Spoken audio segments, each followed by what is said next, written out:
इब्लीस बनी नू इंसान का सबसे बड़ा दुश्मन, जिसने अपने साथियों और पूरे ख़ानदान को इस काम पर लगा रखा है कि आदम की औलाद को क़यामत के दिन नाकाम कर दे। लेकिन इब्लीस के ख़ानदान में ही पैदा होने वाला वो कौन शैतान था जिसने इब्लीस से बगावत कर दी और मोहम्मद सल्लल्लाहु अलैहि वसल्लम पर ईमान ले आया। जब उसकी मुलाकात हुजूर से हुई तो उसने आपको क्या बताया और अब वो शैतान कहाँ है?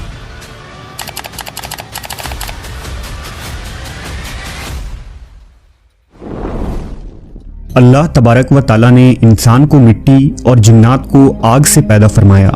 उन्हीं जिन्नों में एक जिन जिसका नाम इब्लीस था, उसने आदम अलैहिस्सलाम को सजदा करने से इनकार किया था, जिसके पादाश में उसे बारगाह खुदाबंदी से निकाल दिया गया। इब्लीस ने ता क़यामत बनी आदम को गुमराह करने की कसम उठाई और इस तरह इंसान और इब्लीस की ये तारीखी जंग आज तक जारी है।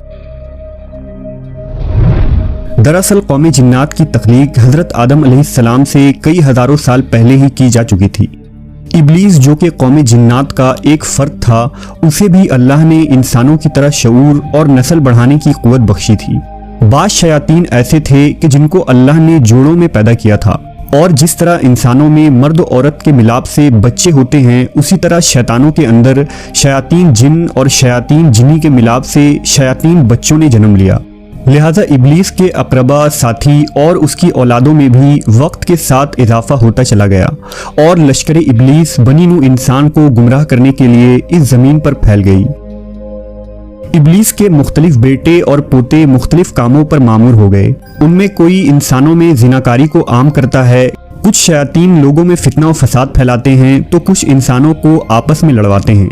इसी तरह शैतान की औलादें और ख़ानदान की तादाद बेइंतहा है, जो मुख्तलिफ बुराइयों को आम करते हैं और इंसानों को गुनाह में मुलव्वस करते हैं। लेकिन इब्लीस के उन तमाम बेटों, पोतों और ख़ानदान में एक शैतान ऐसा भी है जिसने अपने जद्द अमजद इब्लीस से बगावत की थी और गुमराही के उस रास्ते को छोड़कर राह हक पर गामजन हुआ था।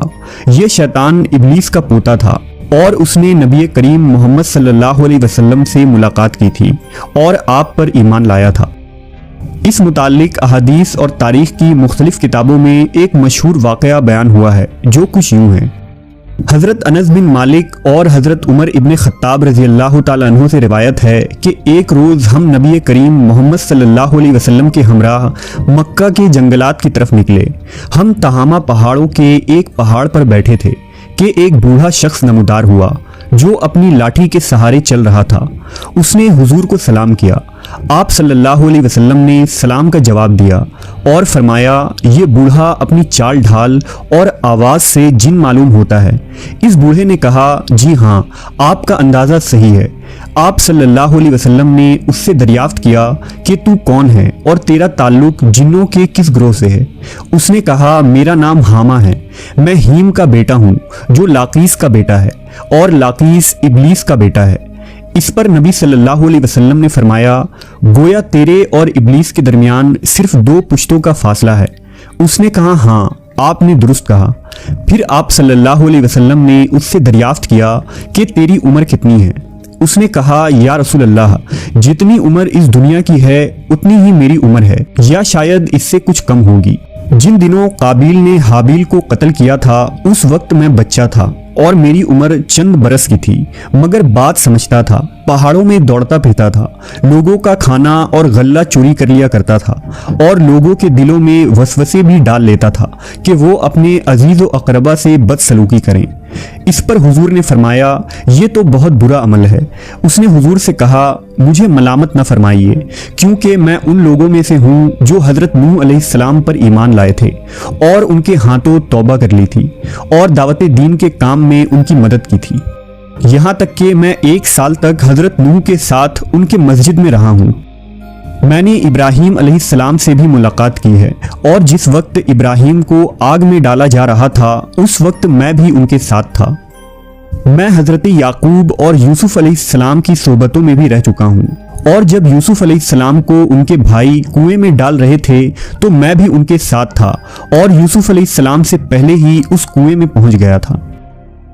میں حضرت موسیٰ علیہ السلام سے بھی مل چکا ہوں اور ان سے توریت سیکھی ہے، اور جب میری ملاقات حضرت عیسیٰ سے ہوئی تو میں نے موسیٰ علیہ السلام کا سلام ان تک پہنچایا تھا۔ حضرت عیسیٰ علیہ السلام نے مجھے انجیل سکھایا تھا، اور اے نبیوں کے سردار حضرت عیسیٰ علیہ السلام نے فرمایا تھا کہ اگر تم محمد الرسول اللہ سے ملاقات کرو تو میرا سلام ان کو پہنچانا۔ چنانچہ میں اس امانت سے سبکدوش ہونے کے لیے آپ کی خدمت میں حاضر ہوا ہوں، اور عیسیٰ علیہ السلام کا سلام آپ کی خدمت میں پیش کرتا ہوں۔ نبی صلی اللہ علیہ وسلم نے فرمایا، عیسیٰ پر سلام ہو، اور اے حامہ امانت پہنچانے کی وجہ سے تجھ پر بھی سلام ہو۔ پھر حامہ نے کہا، اللہ کی قسم میں بہت شرمندہ ہوں اور میں اللہ کی پناہ مانگتا ہوں اس بات سے کہ میں کافر رہوں۔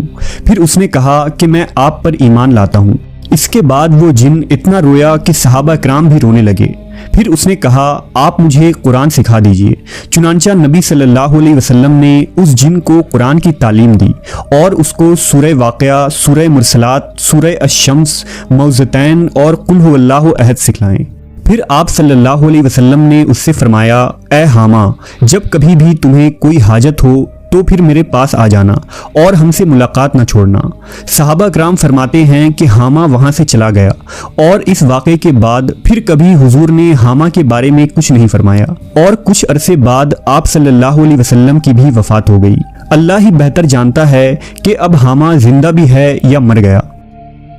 ایک روایت میں حضرت عائشہ رضی اللہ تعالی عنہ سے منقول ہے کہ رسول اللہ صلی اللہ علیہ وسلم نے فرمایا، حامہ جنت میں ہے۔ بلا شبہ اللہ جسے چاہتا ہے ہدایت دیتا ہے۔ ہدایت اور نور ہر اس مخلوق کے دل میں سما سکتی ہے جو اپنے گناہوں سے توبہ کرے اور حق کو قبول کر لے، خواہ وہ خدائی کے دعوے دار فرعون کے گھر میں رہنے والی بی بی آسیہ ہوں یا کسی گنہگار کے گھر پیدا ہونے والا نیک صفت انسان۔